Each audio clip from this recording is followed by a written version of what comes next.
Bill Walsh. And for this amazing gentleman to join us today is just, yeah, I'm speechless. So anyway, I just want to say how we've met. I met him at an event, a business event in Los Angeles last November.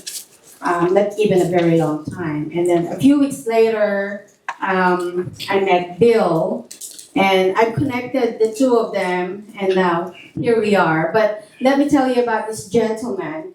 He was part of building Burj Khalifa.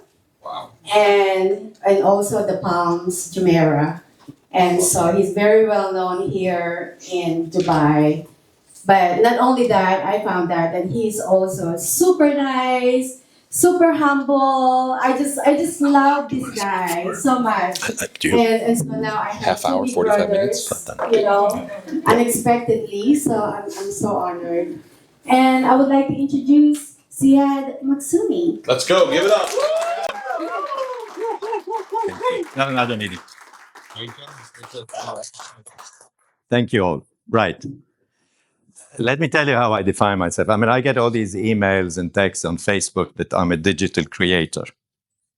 So I don't know if it's a digital god or a saint or whatever. I am a value creator. I create value for people in their lives and in their businesses and in everything they want to do. They come to me and say, we need advice. I don't call it help, because if they need help, it's beyond repair in my view. You should plan now. There are three principles I have used in my life, and I've learned the hard way. One is you have to create value that others value. There is no point coming up with an idea that you say, I think it's a brilliant idea. No, disagree with that. I should know about it, and it should be planned, and it should be executable, and it should have an outcome, and it should be able at the end of the day, or at the end of the month, or as Bill said, periodically value our progress and see how far we're going. Of course, we all know success is planned. You can't just wake up, because if it's not planned, then everybody who buys a lottery ticket will be a billionaire by now. We know it's not true. So it has to be planned. It cannot be just leave it to just occasional opportunities. Now, whenever you have a business, including changing yourself, there is something which I call return on investment for you and others. Now, when you're working on yourself, return on investment for you is good enough. But if you're in a business, then you must have developed something that people want. And we must have something that we both agree of value, and we must imagine what it's like and how much you're going to pay for it. Now, if I come up with an idea of a product or a sandwich or anything that I think is brilliant and no one knows about it, it's dead.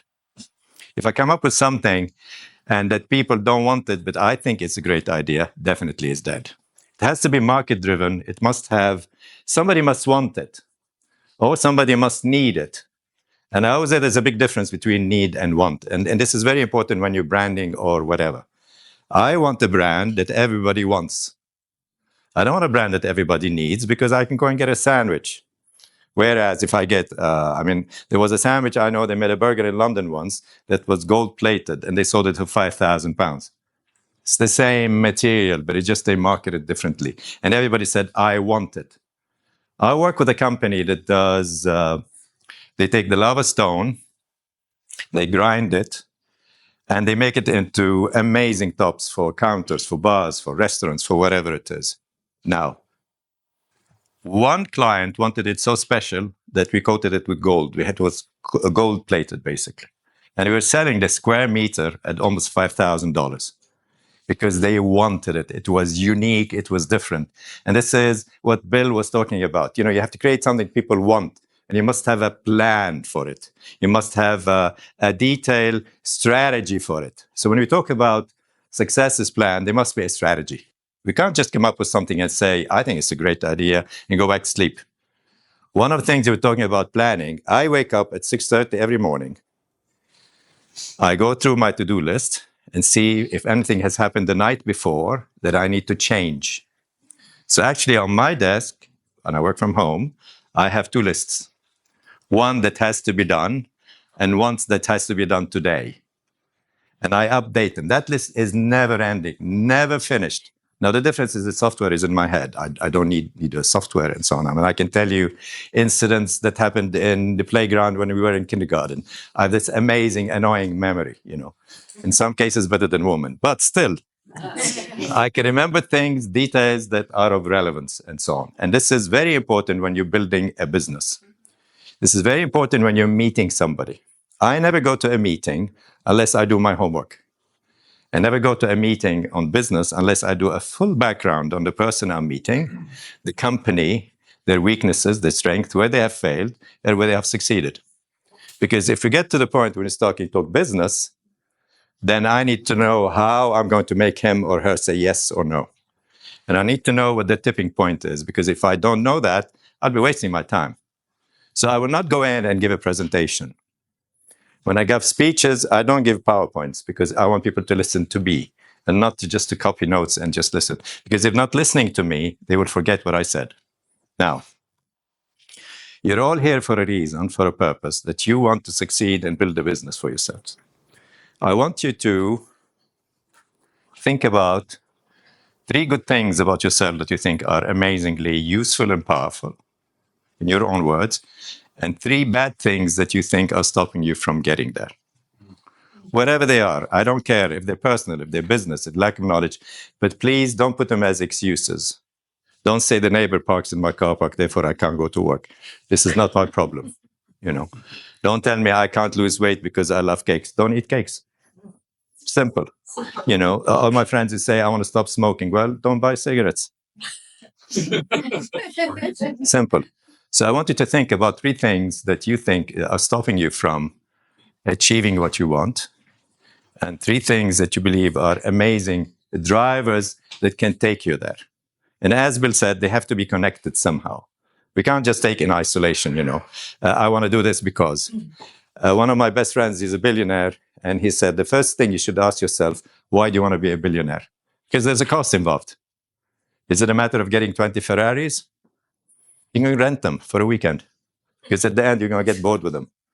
So there must be a purpose that will drive us to wake up in the morning, do our exercises, be ready mentally and physically, and follow up.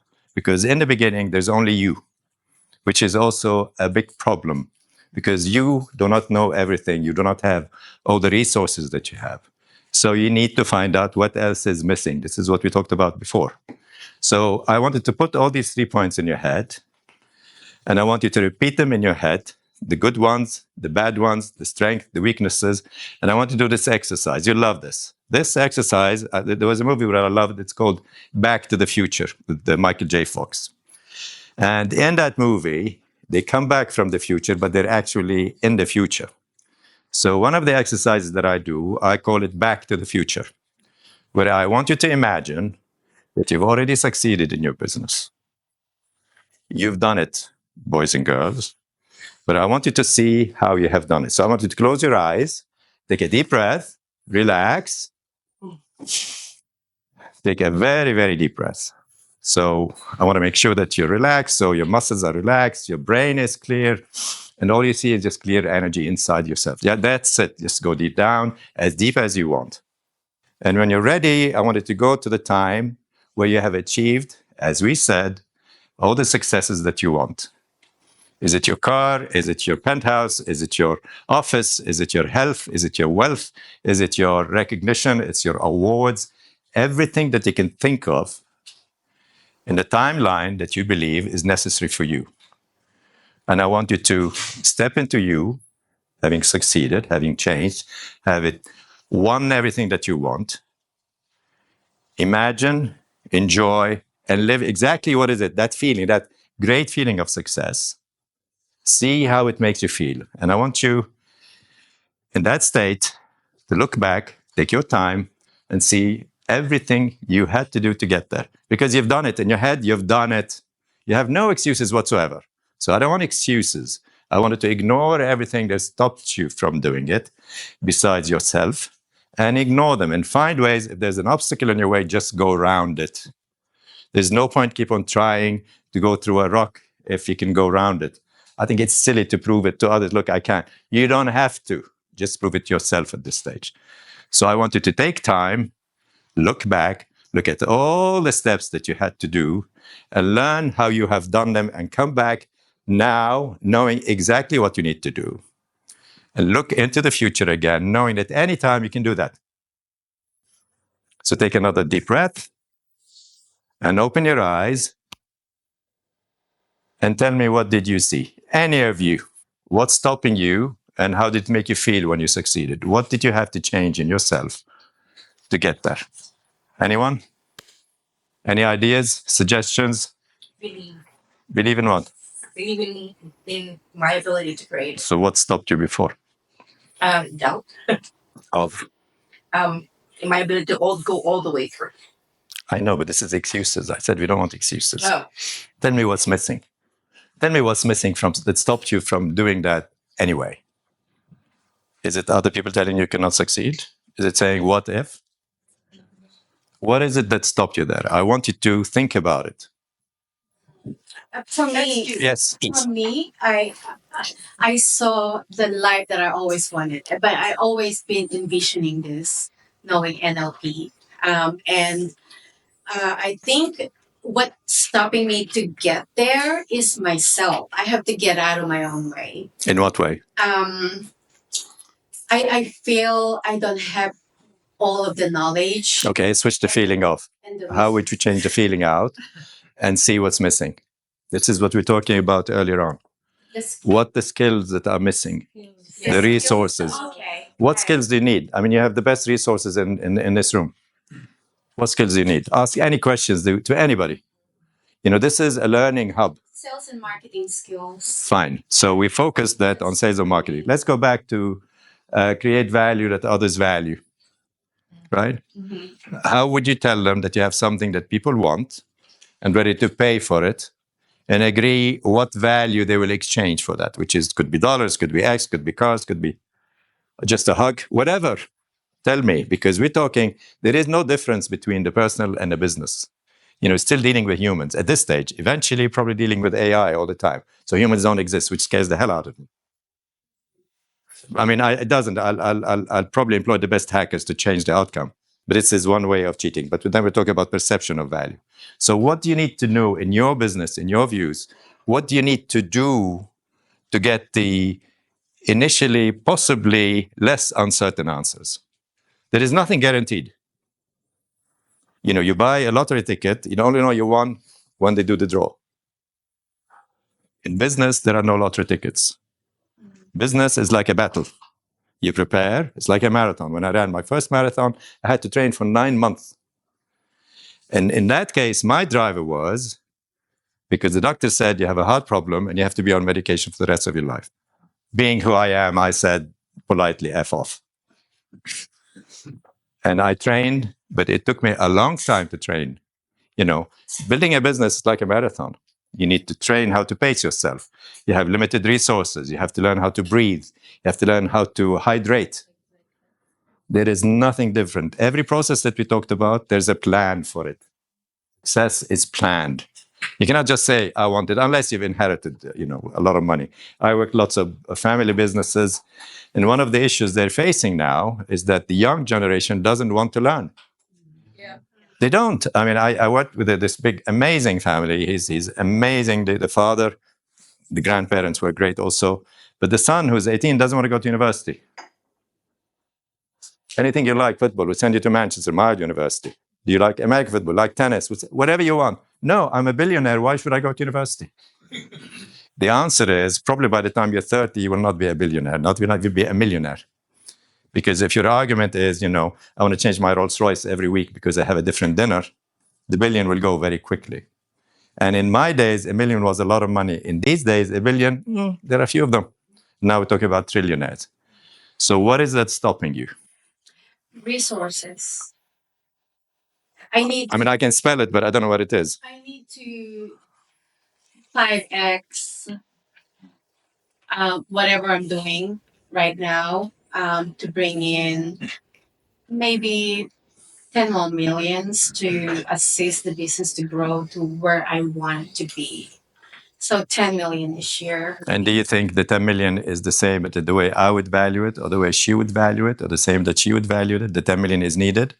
Can you basically cut it into pieces and put it in a different format so that you can get to your outcome maybe differently and you don't need a 10 million? This is how you should look at a business plan. This is what we were talking about earlier on. That, there is no one way of doing it, but the ingredients have to be there. The cash flow, the resources, the planning, the knowledge, and the functionality. I would start, in my view, when people come to me for setting up a business or advise them, I tell them, when we define the resources, besides the money and the expertise, I will not put an organization chart, I'll put a functional chart. What knowledge do I need? I call it a knowledge chart. I need to put books together. I need to put a marketing plan together. I need to do that. So when people come to me and say, give you the best example, all the young generation come and say, we have an app. Fantastic. And I find it extremely funny because I've heard this expression so many times because they think this is a quick way of becoming billionaires. They don't even know what a million is, let alone, they live with their parents and they start thinking, I want to spend my billion. Well, what is it that you have as a product? How can you convince people that they want it? And I always say, okay, we raise $500,000 for you. For some reason, all new apps raise about 400 to 500,000. I have no idea how they came up with that number. I think it's fascinating how they come up with that number. And I say, right, so how are we going to spend the 400,000? And when is the next stage of funding? Oh, we haven't thought about that. Goodbye. We don't talk to people who want to finance a lifestyle and a concept. People have worked very hard for their money, especially billionaires, trust me. Fund managers also work very hard for their money to have a credibility of people giving them money. So you can't just go to them and say, it's only $500,000. Because $500,000 to me is the same as 500 million. And I look at businesses that are as small as $100,000. And in this case now, we're raising 25 million for one entity alone. But we have the track record and we've done the very well-tuned financial model to show them why the 25 million will become 50 in less than 3 years. Immediately. So you have to go back. You see, you're going from the front to the back to the front without being specific. You need to have specific targets, as we said, the return on your investment, the return on investment for others. And when we start getting something back, whatever that something back is, it could be recycling, 1,000 plastic bottles a week. I don't mind, but must have something that we measure, something that we can agree that we have achieved it. And I always say, it's very easy to say targets. Targets, if you don't measure them, they're not targets. They're statements. Whenever I work with companies and they come to me and they talk for like 10 minutes and I say, okay, where's the question? You're giving me a statement. You're telling me about the industry, which I know, I'm an expert. Where is the statement? Where is the target? What is the objective that you want to reach? It's very important to do so. You had some ideas, right? I guess, the barrier for me would be, mentoring and getting someone to help figure out some of this plan. This is easy. There are so many mentors around. But don't go to a life coach who's less than 50 years old because they didn't have a bloody life in the first place. Yeah. It's true. So go for somebody, as Bill said earlier. There are certain organizations that are ready to help. I get involved with universities, with business schools, because, again, I share the same views as everybody else, that everybody should be an entrepreneur. Everybody should run their own business. And one of the things that I discussed in my old university in November was we have a problem because our students expect to find a job at the end of the day, and the world is changing. It's becoming a digital world. What's the point of becoming a doctor if I'm going to work 70 hours a week and then only get paid X? Well, eventually, if you go into other areas, you can make $1 million a week. If you're go into plastic surgery and stuff. In my case, we've developed a new trend of anti-aging clinics that everybody wants to live forever. But we need doctors because we're not doctors, so we need them. So there's always a way of finding resources to add value somehow. One of the things I always say that really innovation is nothing new. It's just using something differently. If you look at all these slimming medication recently, they were never designed for slimming. They were designed for managing diabetes. Manjaro, and all the others. So there are always side things that we can make out of it. And some of the other drugs that we can talk about at some other stage. But there's always something that you can use. But to go in and copy and paste like everybody else and expect everybody to say, wow, they start talking about the price. Therefore, we should always talk about value. Profit is one way of measuring value, because at the end of the day, when I sell the business, it's a multiple of profits, really. I'll give you one example that how we value that. After I left Arab Tech, and I knew it was going to go downhill, and it did, I was approached by a friend of mine who is a doctor, OB-GYN. His best friend also is an IVF specialist in fertility or in infertility. And he said, I have this business. I have one clinic and we're opening a new one. And I want to grow it and sell it. And I said, okay, let me assess your business very quickly. You are the biggest risk in the business. He said, how? I'm the best doctor. I said, exactly. You die tomorrow, the business dies. Yeah. So whenever we open the clinic in Abu Dhabi, we should send 2 drivers.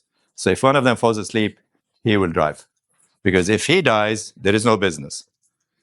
The second thing we did, we said, we need to de-risk it. So we went from 1 doctor to 17 doctors in 1 year. It's as simple as that. And then we said, what is it that we're offering to going to, value, create value, but who to others? So in the case of fertility or infertility, it's not a woman's problem. It's not a man's problem. It's a couple's problem.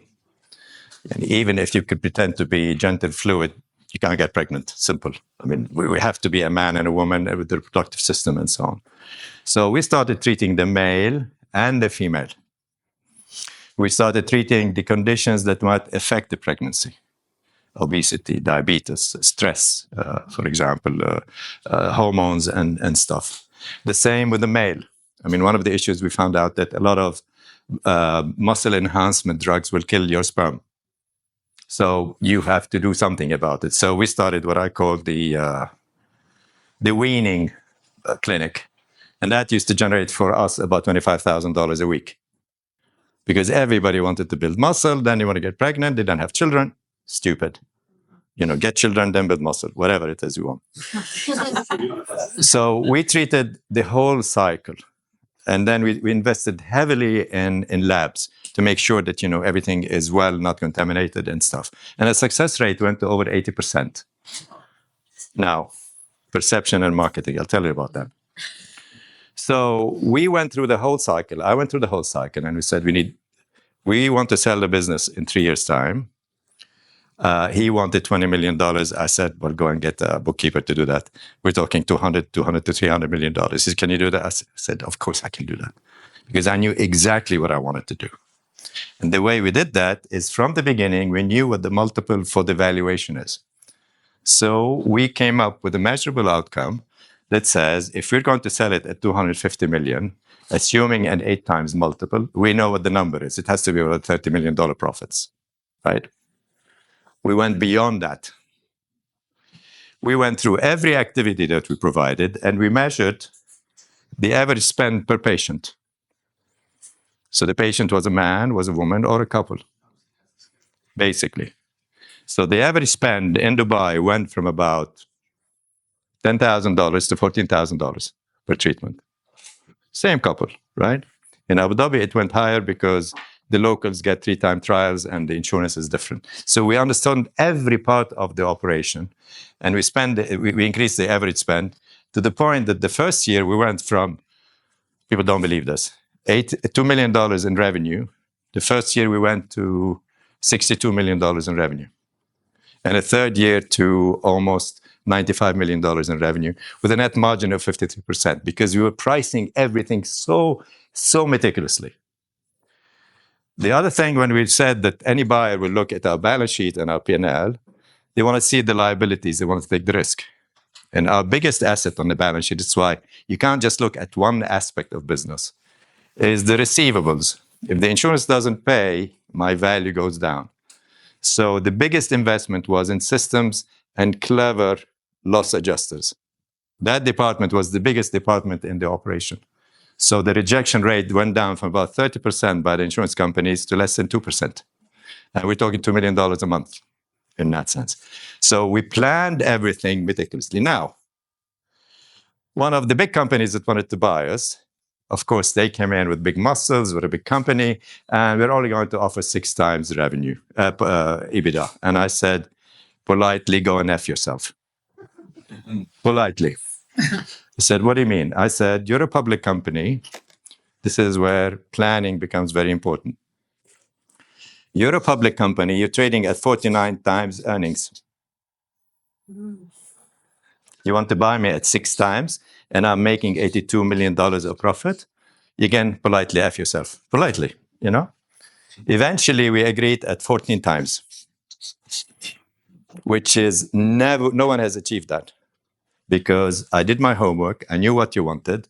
And when they bought us, their market cap went up by 1.3 billion pounds because of the multiple. And I said to the CEO, who's a friend of mine, I said, I want 50% of your bloody bonus. I made you that bonus because this business you will never buy again. And this is how we did the deal. So when we're planning, it's not enough to say, I need this, I need this. There must be a purpose why you want that. It must be a purpose, what value it'll get to you. And it'll be a purpose, how do I achieve these 3 things? Create value that others are ready to pay for. And how do we measure it? Plan it very well. Make sure I fine-tune it. And what's the return on investment for me? We're applying the same concept now with some buyouts in the US, where we started with a very small construction company. Very small construction company, turnover about 6 million, margin about $800,000. And the guy, I like him. I really like this guy. Although we come from different background. I mean, he has a more violent background than me, believe it or not. And he said, I want to grow this business. And we said, okay, let's start with the end. Where do you want to be? I said, if I look at your business, and I know the business very well, you know, roofing businesses make 20%, tiling businesses do 13%, general contractors do 14%, air conditioning do 28%, you know, fabrication so we need to have the best combination that will achieve our objective without being too specialized. So we came up with a formula that we want to, you know, on a turnover of 100 million, we want 10 million in general contracting, 20 million in whatever it is. And we said, right, now, we go and look at the companies that can do that. Let's look at the companies that do that. And you want this? You want me to autograph it for you? This is new. No, it's okay. I mean, so we went meticulously detailed when we say that is it that you want. So we came up with a formula that we said, these are the kind of companies that we want. We're going to buy this for the coming year. And then the next question was, how the hell are we going to fund it? To me, that is the easiest solution. Because when we look at companies, for example, that does 10 million and a profit of about 1.2 million, right? And I buy it at 4 times max, that is roughly 5 million. We go in and say to the funding houses, how much will you lend? And most of them will lend us about 70% of the acquisition cost, provided we have 80% of the company. It's a simple formula. And because we're not big hitters at the moment, everybody wants to give you because they rip you off on the interest rate. But they'll charge you 9.5%. I don't give a shit about the 9.5% because you're going to leverage and sell, basically. So we bought 3 companies with 70% leveraging at 10% interest rate, 5 to 10 years. And we only pay like $100,000 a month on the acquisition. And the balance of the acquisition, we say to the partners, you want to stay for the ride and you get more money later? If you do, that's fine. And if he says no, I said, fine, but I need to trust your numbers. So I'm not going to pay you the balance before the end of the year. And this is where we go in and do the lockbox. So we own the revenue, although he's a partner, basically from the beginning. And we funded 3 businesses. The 6 million this year will go to 30 million in revenue. We not put a single penny in. They want to retire. The same when we build clinics in other countries where the doctor wants to retire. He has no choice. There's no value in the business without them. So we did our homework and we built the business that way. The same way we're building other businesses. We're now looking at old people's homes, retirement homes, hospices, and so on. It's sad, but it's a good business. What can we do? We're here to serve the community and have a return on investment. So if I can provide a service for the elderly that their life, it becomes better. I've done my bit, basically. The insurance is going to pay. Good luck to them. But any feedback, any ideas, any objections, any views, any guidelines that you'd like? You said funding is the easiest for you. And that's because you're connected with, you're a billionaire and you're connected with many, many billionaires. But for like people like us, we know some billionaires and But why do you need a billionaire? You have Bill, for example. Bill has a network that is worth trillions of dollars. Trillions. So you don't need a billionaire, really. So to get funded by, There are lots of institutions that will provide funding for you. But if you know what you want, you can negotiate. If you don't, they rip you off. They're drug dealers. They want to hook you and get your money. And a friend of mine used to call bankers banksters, basically. yeah. So my question is like, how quickly can they fund our deals? It depends if you have a deal that is well organized, you created the value, and you define the return for you and for them. Why would they fund you? For what purpose? I mean, they might because they write it off as a charity. But how many of this is not how you want to run your business. You want to run it very well, including all my friends that say, but this is environmentally friendly investment. I said, right, does it make any money? If the answer is no, then don't waste my time. I can do a lot of social projects and I can do a lot of environmental protection programs, but not on the expense of the shareholders. This nonsense, look at me, I'm great, I donated whatever $1 million for whoever it is to come and sing to save the children of Africa. No, I prefer to go and give the $1 million of vaccination in Africa instead of spending 200,000 in the Guggenheim or whatever. This is my personal view. So billionaires are ready to help, but billionaires are not the source. They have their own organization that will look at investments. But, they will look at you and they will help you if they believe in your cause. So going back to what we're talking about, the network, being in the company of high net worth individuals, people will accept you as that you have credibility. And occasionally, opportunities will come. And part of the success for planning is having that network and meeting the people and coming to these events, because you'll always meet somebody. I mean, you and I met in that event, and I met others that I'm helping and I'm working with. So this is part of the success for planning. But you need to have a strategy. You need to know what you want, and you have to go all the details. I'll give you a very important tip, how to write a business plan. This is I've learned from my days in Booz Allen as consultants. Because we used to write volumes and thousands of papers because we used to sell our consultancy based on weight, not on knowledge and value. And I'll tell you a story we did with the government of Saudi at some stage. You need to start with what I call a table of contents, like writing a book. I mean, a business plan is a story. It's like writing a book, right? Does it flow? Does it make sense? Does it have a conclusion? Is it exciting? Does it engage me? At the end of the day, what's in it for me? Do I want to go to sleep? I will read it, or say I'm excited, I want to read the next chapter.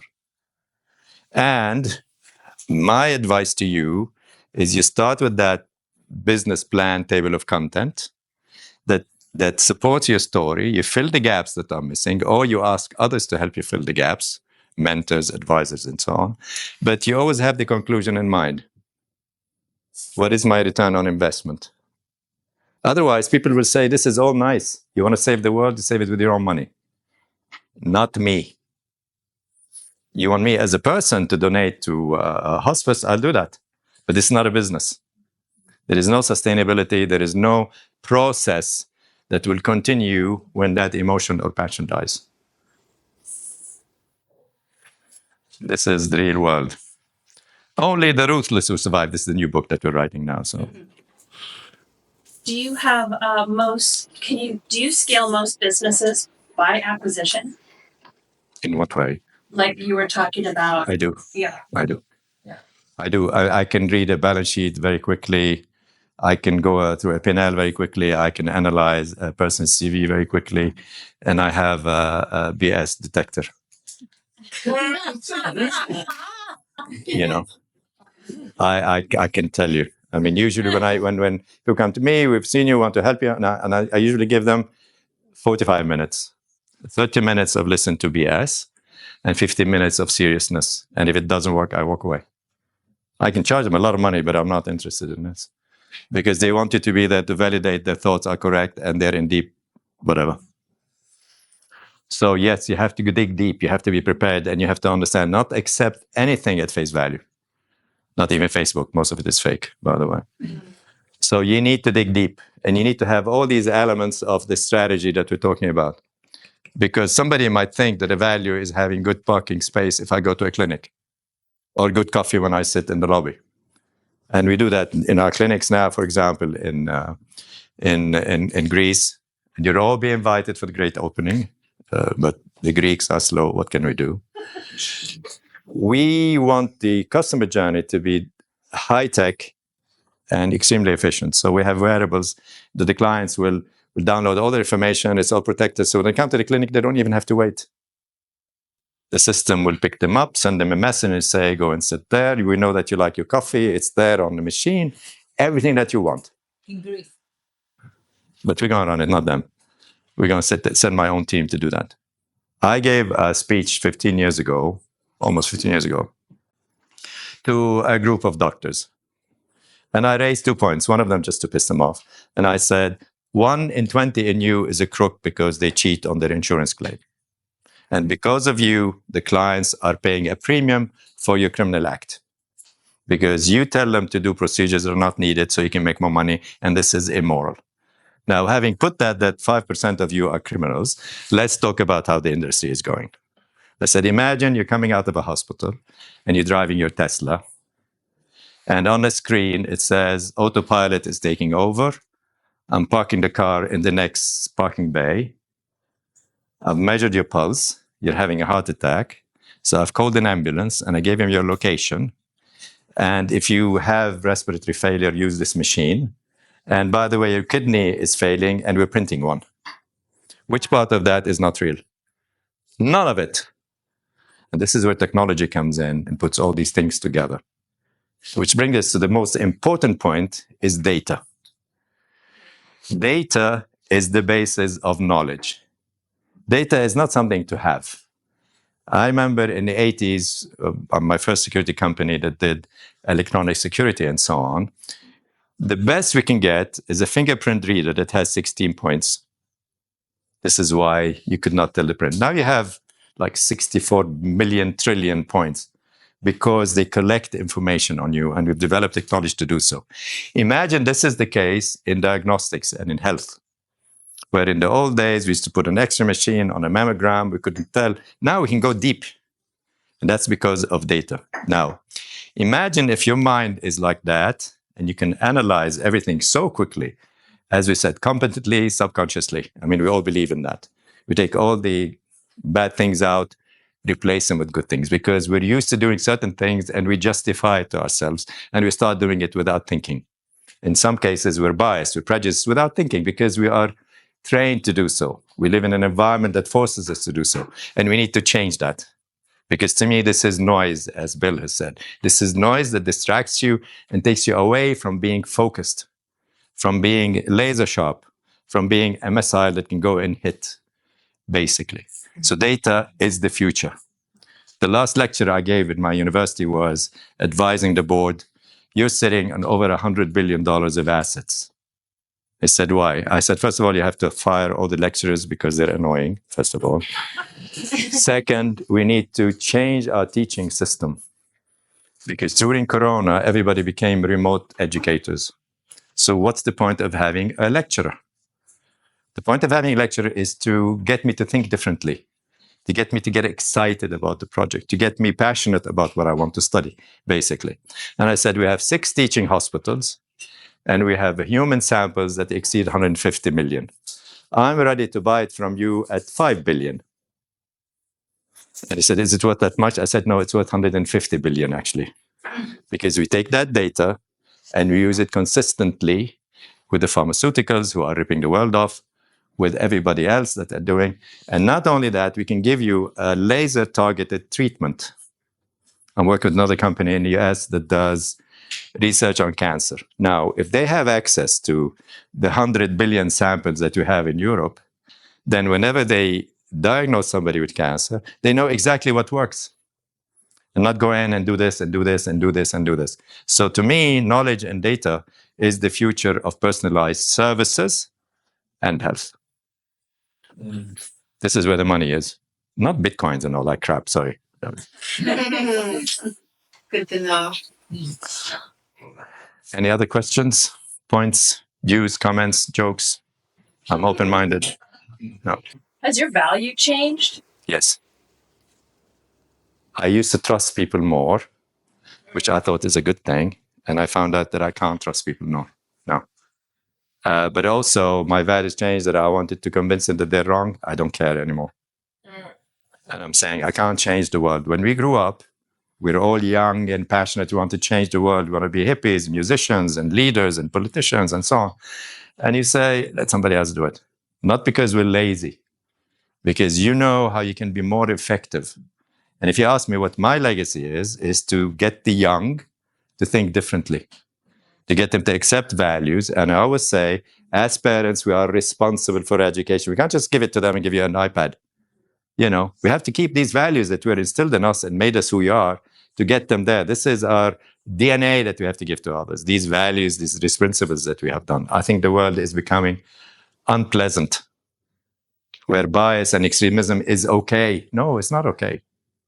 It's not okay. I'm sorry, but I need to know if I'm going to pee standing up or sitting down. Excuse me, I need to know. There's nothing wrong by saying this is not acceptable. Oh, you can't say that. Yes, I can.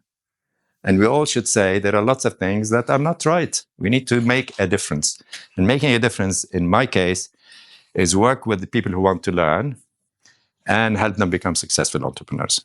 This is my legacy. And write books, of course. But On that note of writing books, hearing how you play at a very, very high level, what is the value of people in that high level having a book written?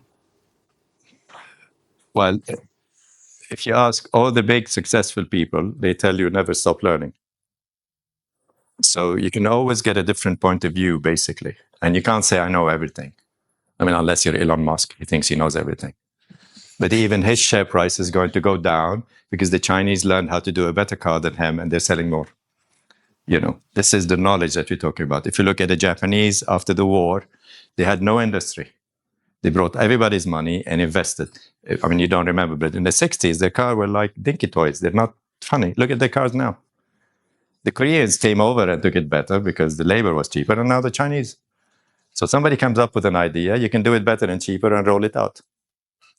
So everybody learns. So his next step, and on one of the podcasts that is coming soon, we talk about this. He wants to control the media, X. He wants to control the communication, all the satellites, basically. And now he wants to buy the biggest AI company so he can control how you think. Because this is the future. There's nothing wrong with that. But and people don't see that. Don't see that because they want to grab it. So why the hell did we close TikTok down? Because it's kicking the crap out of Facebook and all the others. It's so popular because their platform is different. Oh, it's not safe. It's not. Facebook is safe, right? They don't invade your privacy and they don't take your data and sell it, basically. So, but this is how the world is going now. Any other views, points? If not, I just want to thank you all. Wow. This was amazing. And I'm around if you want to kick some ideas around. Thank you.